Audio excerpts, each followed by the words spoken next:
오늘은 요한계시록 11장 말씀 보겠습니다.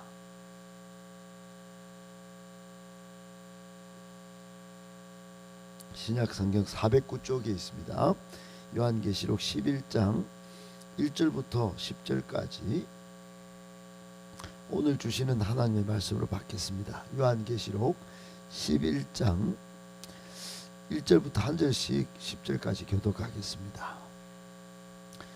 또 내게 지팡이 같은 갈대를 주며 말하기를, 일어나서 하나님의 성전과 제단과 그 안에서 경배하는 자들을 청량하되, 성전 바깥마당 청량하지 말고 그냥 두라.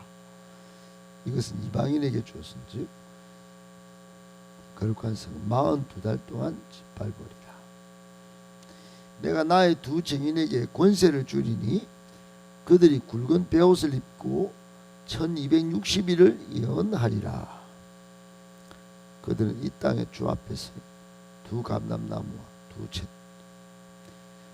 만일 누구든지 그들을 해하고자 하면 그들의 입에서 불이 나와서 그들의 원수를 삼켜버릴 것이요, 누구든지 그들을 해하고자 하면 반드시 그와 같이 죽임을 당하리라. 그들이 권능을 가지고 하늘을 닫아 그 예언을 하는 날도 비가 오지 못하게, 또 권능을 가지고 물을 피로 변하게 하고 아무 때든지 원하는 대로 여러 가지 재앙으로 땅을 치리로다. 그들이 그 정언을 마칠 때에 무적행으로부터 올라오는 짐승이 그들과 더불어 전쟁을 일으켜 그들을 이기고 그들을 죽일 터인즉, 그들의 시체가 큰 성, 그 성은 영적으로 하면 소돔이라고도 하고 애굽이라고도 하고 곧 그들의 주께서 십자가에 못 박히신 곳이라. 백성들과 족속과 방언과 나라 중에서 사람들이 그 시체를 사흘 반 동안을 보며 무덤에 장사하지 못하게 하리로다. 이 두 선지자가 괴롭게 한 줄, 땅에 사는 자들 그들의 죽음을 즐거워 기뻐하여 서로 예물을 보내리라 하더라. 아멘. 할렐루야. 하나님께서 여러분을 매사에 범사에 복 주시고 감사가 넘치게 하시고 은혜 주시고 승리하게 하시기를 예수님의 이름으로 축복합니다. 아멘. 오늘 이 말씀, 이 본문 11장 말씀 가지고 하나님의 말씀을 받도록 하겠습니다. 여러분, 요한계시록 다 쉽습니다. 사실은 계시의 말씀을 열어보여서 1장은 예수님의 모습을 보여주고 있고 2장 3장은 소아시아의 7 교회를 보여주면서 이제 교회 존폐 위기 때, 그 박해 때 교회가 어떤 준비를 해야 하는지 보여주신 적이 있습니다. 그리고 4장부터는 이제 장차 되어질 일들을 쭉 보여주시는 중에 이제 7 인재앙을 쭉 이제 우리가 보았고, 물론 그 전에 천상의 예배 장면도 봤고요. 이제 마지막 나팔이 불기 전 6 나팔을 쭉 우리가 경험해오고 있었습니다. 그러다가 이제 10장부터 마지막 나팔을 불기 전에 하나님께서 무슨 마지막 나팔 전에 무슨 하실 말씀이 많으셨던 것 같습니다. 그래서 14만 4천 명이 인을 받고 준비할 거, 그리고 오늘 본문에도 역사 가운데 나타났던 엘리야와 모세의 사역들을 한번 쭉 보면서 그들의 박해, 그들의 핍박, 그들의 정언을 쭉 아마 회고하시면서 사도 요한에게 말씀하고 싶으셨던 것 같습니다.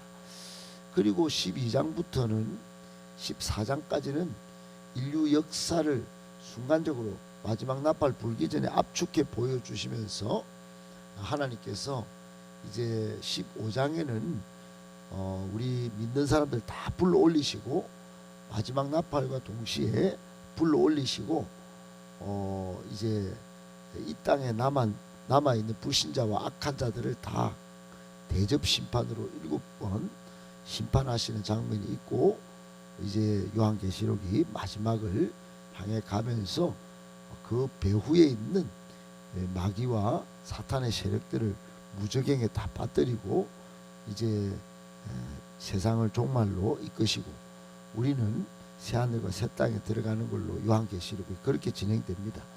뭐 대략적으로 이 정도는 몇 번이나 들어보셨을 테고 또 뭐 전반적으로 아는 내용이지만 10장 11장이 좀 이게 순서대로 읽으면 잘 이해도 안 되고 12장부터 14장까지도 순서대로 읽으면 이게 수많은 이단들이 심지어 우리나라에 내놓으라 했던 조용기 목사님마저도 세대주의 종말에 빠지는 오류를 일으킨 내용입니다.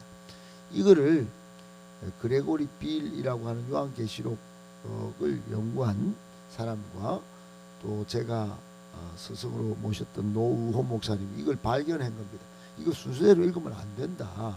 하나님께서 마지막 나팔 불기 전에 10장 11장을 서언겸으로 미리 준비하시는 내용으로 보여주셨고 12장부터 14장까지도 그 순서대로 읽으면 곤란하다, 이해가 안 된다고, 너무 상징적인 이야기인데 그게 세대주의 종말론에 빠져서 따가면 휴거를 잘못 이해하고 예수님 오는 날도 사람이 만들려고 하는 그런 오류를 범할 수 있기 때문에 가만히 보니까 이게 예수님 오시기 전에 역사의 모든 것들을 하나님이 한번 회고하면서 구원 역사를 펼쳐 가셨던 그 장면들을 나팔 불기 전에 한번 사도 요한에게 보여주시는 장면으로 그렇게 이해가 됩니다.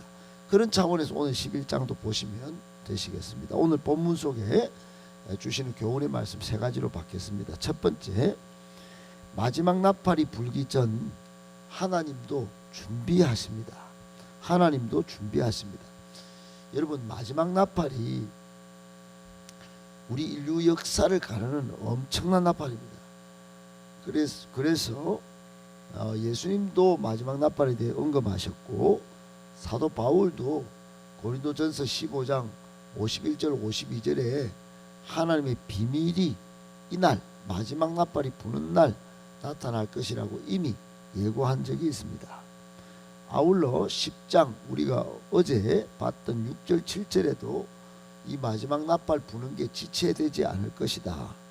지체되지 않고 시행될 것이다. 그러니까 종말 대심판이 있어서 고통을 받고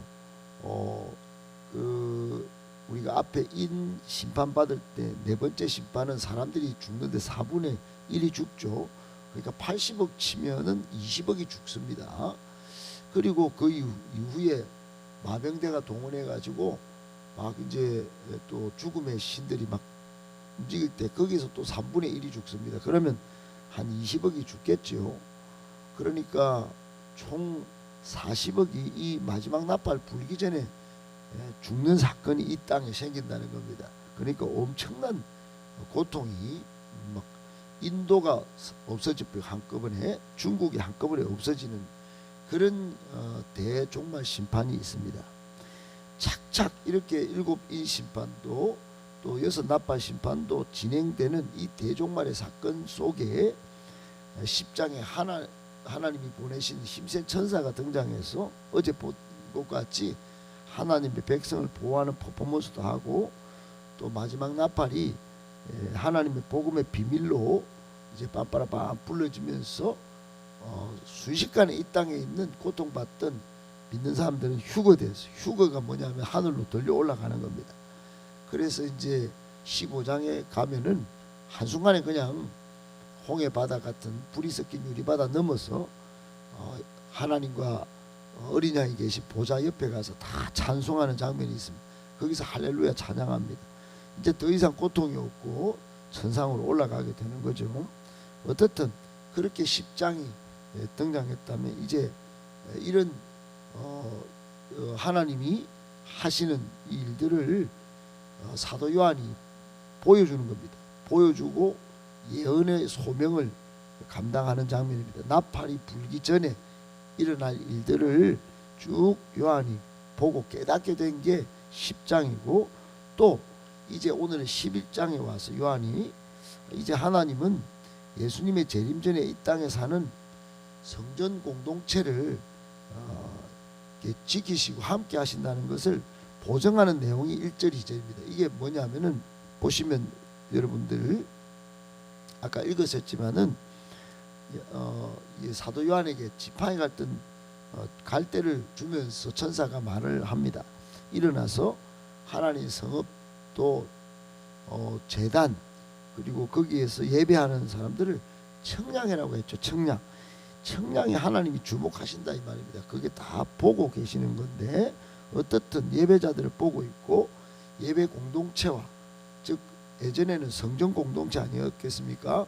제단에서 예배드리고 그렇게 했는데, 하나님이 쭉 과거로부터 지금까지 예배 공동체와 함께 하신다는 걸 말씀하시고, 그러나 42달 동안, 이 42달은 성경학자들이 박해받는 기간으로 해석을 합니다. 어떻든 이 42는 이방인에게 줘가지고 성전 바깥 마당은 이방인에게 주는데 막 짓밟는 그런 장면이 있습니다. 고통이 있겠죠. 또 자존심 상하는 그런 일들이 있을 수 있습니다. 어떻든 여러분, 마지막 나팔이 불기 전에 사도 요한을 보내가지고 하나님도 이런 준비도 하고, 또 이런 대종말 심판 예언 중에 이런 사건들이 있다는 것을 아마 우리로 치면은 마음 준비를 하신 것 같습니다. 사랑하는 여러분, 교훈이 뭘까요? 이 모든 일들을 위하여 하나님은 이미 예수 그리스도를 이 땅에 보내주셔서 우리 죄 대신 죽게 하시고 부활하게 하시고, 이제 재림과 동시에 마지막 나팔을 불면서 이 땅의 악한 자들을 심판하시고 우리를 구원하실 것입니다. 그런데 이 예고된 마지막 나팔 전에 먼저 교회를 준비시키시는 겁니다. 교회를. 여러분, 이 예배 공동체 이 보십시오. 청량하는 거 이거 보십시오. 이거를 딱 준비시키시는 모습을 보여주고 계시지 않습니까? 하나님도 준비하시지만 하나님이 특별히 교회를 준비시키시는 겁니다. 사랑하는 여러분, 교회 이거 그냥 건물로만 이 교회로 생각하고 다니시면 참 하나님 섭섭하게 하는 겁니다. 하나님도 얼마나 이 모든 역사를 마지막까지 진행시키시면서 이 청량하시는 거 보십시오. 사도 요한에게 마지막 남기시는 예언적 소명을 주는 걸 보십시오. 내가 청량할 거다. 청량할 거고 딱 주목해서 딱 준비시킬 건데, 이거 이제 마지막 나팔 전에 내가 하는 일이야. 잘 준비해야 돼. 이렇게 말씀합니다. 여러분, 우리가 졸고 딴 생각 품고 이럴 때가 아닙니다. 교회를 잘 준비시키는 하나님 심정을 알아서 우리 교회를 하나님이 원하시는 말씀의 능력, 성령의 능력으로 사역하는 건강한 교회 잘 준비되어 세워가실 수 있게 되시기를 예수님의 이름으로 축복합니다. 아멘. 두 번째, 하나님은 참된 예배자들을 주목하십니다. 하나님은 참된 예배자들을 주목하십니다. 여러분, 1절 2절 제가 계속 두 번이나 지금 언급하고 있죠. 사도 요한에게 일어난 일들을 지금 기록을 한 건데, 우선 천사가 나타나서 일어나서 예배당과 또 예배자들을 청량을 해라. 그리고 성전 바깥 마당은 이방인에게 줄 건데, 이 사람들이 거룩한 성을 42달 짓밟을 거다. 42달 짓밟을 거다. 42달은 그냥 환란의 기간이에요. 쭉 지금까지 역사 이래로 환란의 기간이라고 다니엘서에 보면 그런 언급이 좀 예언적으로 있습니다. 이게 이제 다니엘서나 에스겔서를 모르면 요한계시록도 참 풀기가 어려운데, 유대인들 사고 속에는 묵시문학으로 에스겔과 다니엘을 다 알고 있었어요. 그러니까 42달 가면 아이고 우리가 박해받는 거 그게구나, 눈치밥으로 그냥 다 아는 겁니다. 어떻든 42달 동안 성전을, 거룩한 성을 이 지금 막 짓밟는 이거 여러분 또 청량하라는 이거 이 두 가지를 지금 좀 우리가 해석할 필요가 있는데, 하나는 하나님은 하나님의 인재가 있는 영적 성전에 거하는 백성들을 주목하신다 하는 그런 뜻이 첫 번째 있습니다. 청량하라는 의미가 그런 거라고 많은 신학자들이 보고 있는 거예요. 여러분, 그러니까 이게 에스겔 40장 48장에도 성전을 딱딱딱딱 청량하십니다. 하나님이 그때 이제 이미 성전이 해파되고 이스라엘 백성들은 다 포로로 가 있습니다만 하나님이 성전을 회복시키실 것이다. 거기에 들어가서 예배할 사람들을 내가 찾고 있다. 그들과 함께 할 거다. 이런 의미로 에스겔서 40장부터 청량을 시켰어요. 여기도 마찬가지일 거라고 해석하는 겁니다. 그러나 두 번째로 요 본뜻 2절은 이방인에게 줬다 이 말은 짓밟을 거다 이 말은 박해가 있을 거다 하는 겁니다. 여러분, 교회가 지금까지 박해가 없었던 적이 있었나요? 요즘 조금 박해가 없습니다. 우리가 다 잠자죠. 우리가 게으르죠. 우리가 나태하죠. 박해가 있으면 이럴 수가 없습니다. 수도 없는 박해가 있었습니다. 수도 없는 박해가. 교회를 불태우고 문을 잠가놓고 여기 안에서 넣어놓고 가둬서 불태운 적도 우리 일제시대에 있었습니다. 그만큼 고난을 당했습니다. 수많은 사람들이 잡혀가고 수많은 믿는 사람들이 조롱과 멸시와 능욕을 당했습니다. 사랑하는 여러분, 그렇습니다. 성도는 마귀의 세력이 있는 또 이 마귀가 부리는 세상 구조 속에 그저 지배를 받고 있기도 하고 또 물리적 박해를 받는 경우도 있습니다. 이 세상 속에서 살아갑니다. 그러나 하나님은 그런 속에서도 예배하는 사람들을 주목하십니다. 이 사도 요한을 통해 마지막까지 청량하시는 이 장면을 보십시오. 여러분, 예배당도 청량하고 또 예배하는 자들, 경배하는 자들도 청량하는 이 모습을 보십시오. 숫자를 세안린다 이 말입니다. 하나하나 꼼꼼하게 이방인들이 짓밟는 가운데서도 하나님은 참된 예배자들 누가 있나 하늘에서 굽어 보시고 주목하시고 계시는 겁니다. 사랑하는 여러분, 그러므로 우리는 결단해야 합니다. 하나님을 예배하는 일에 소홀함이 없도록 결단해야 합니다. 하나님을 예배하는 것을 내 인생에 가장 가치 있는 일, 보람 있는 일, 생명 다해 지켜야 할 일로 생각하고 예배를 지켜내셔야 합니다. 꼭 기억하고 참된 예배자들이 다 되시기를 예수님의 이름으로 축복합니다. 아멘. 마지막 세 번째, 충성된 증인을 양육하는 교회가 되어야 합니다. 충성된 증인을 양육하는 교회가 되어야 합니다.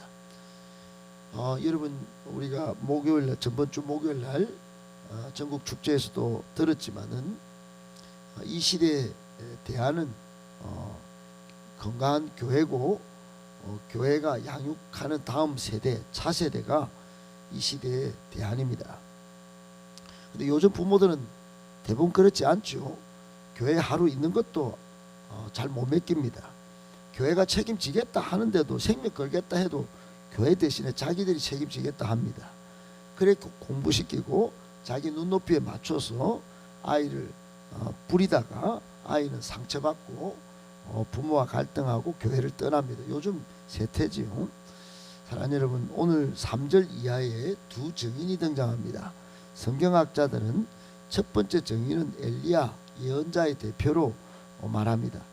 그리고 쭉 읽어보면 두 번째 증인은 모세인데 율법의 대표입니다. 쭉 읽어보면 이 사람들이 권능을 받죠.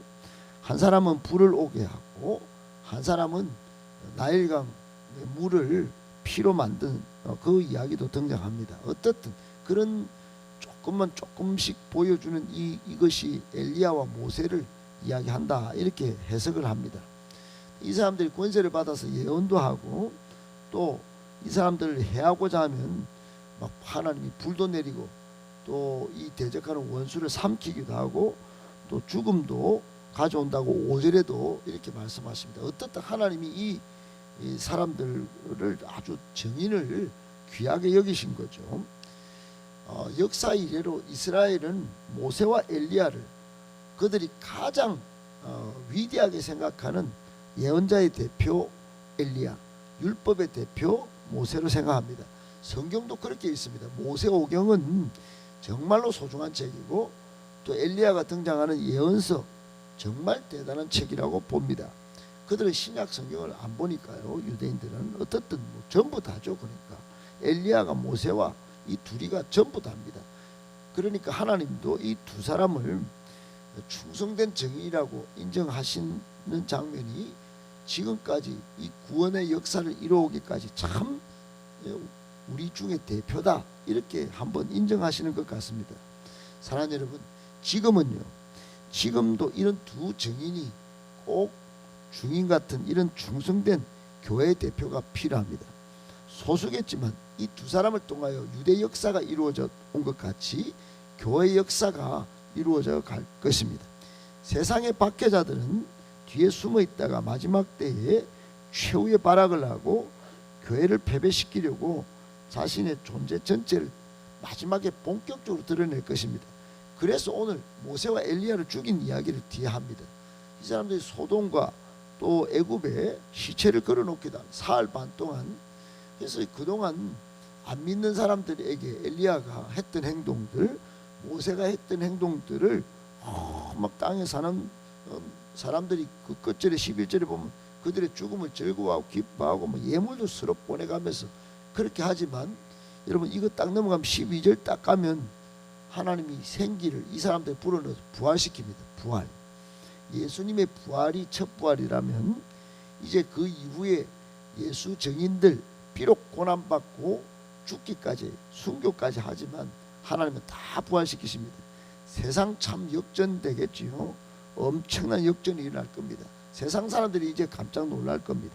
마지막 나팔이 불 때 그런 일이 이루어진다 이 말입니다.